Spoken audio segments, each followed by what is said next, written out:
I'm Claire.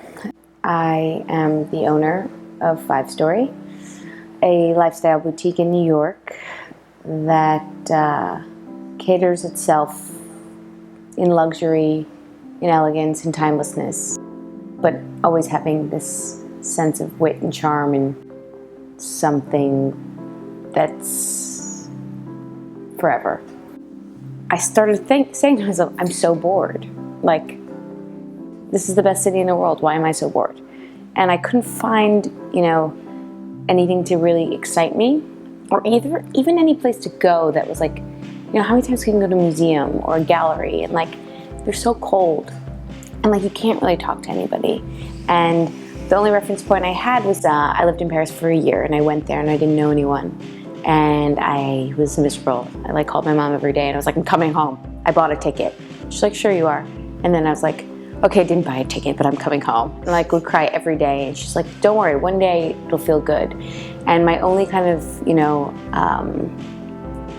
communication or comfort was I used to go into retail stores and I used to walk and I used to shop and then I'd go into them multiple times and I didn't even speak the language and people just would make me feel good and I would explore and look at new things and I was saying to myself that doesn't exist in New York and that's bizarre, that's weird. And I had this idea and I went to my dad and I was like, let's do it. What's the worst that happens?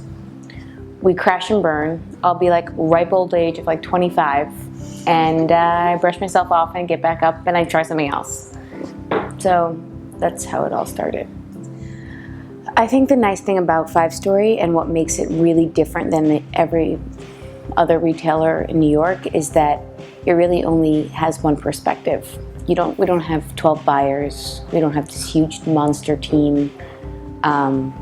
There's this, view of the world, of a couch, of a shoe, of a music, and you kind of can start to understand it when you walk in.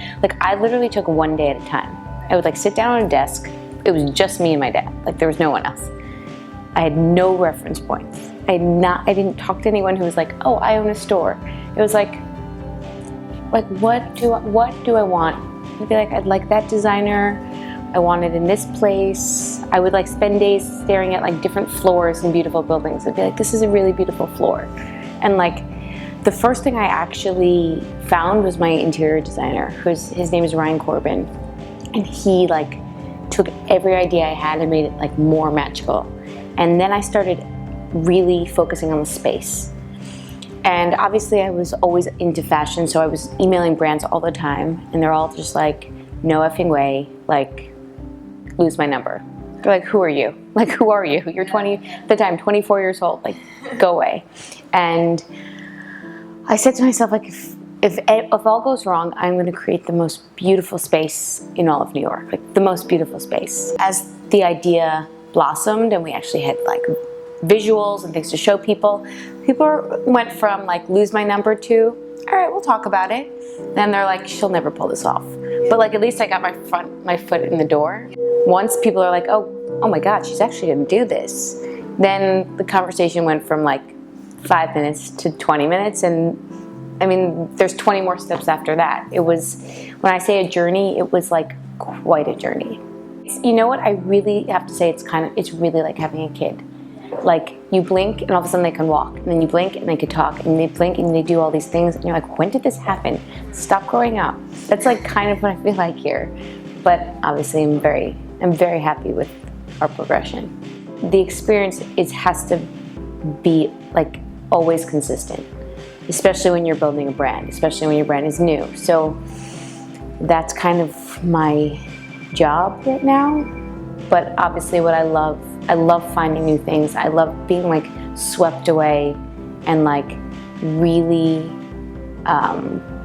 being surprised every time. Like I told you, I'm in resort buying now, and I see these brands 4 times a year, many years now, and my whole life, and you still walk into the showroom and you look at it and you're oh, this is amazing. That is the best red pan I've ever seen, even though it's the 9,000th red pan I've seen. And that's, I think, something that I've realized I'm not I'm really good at, but like not everyone could feel that passion about something very small.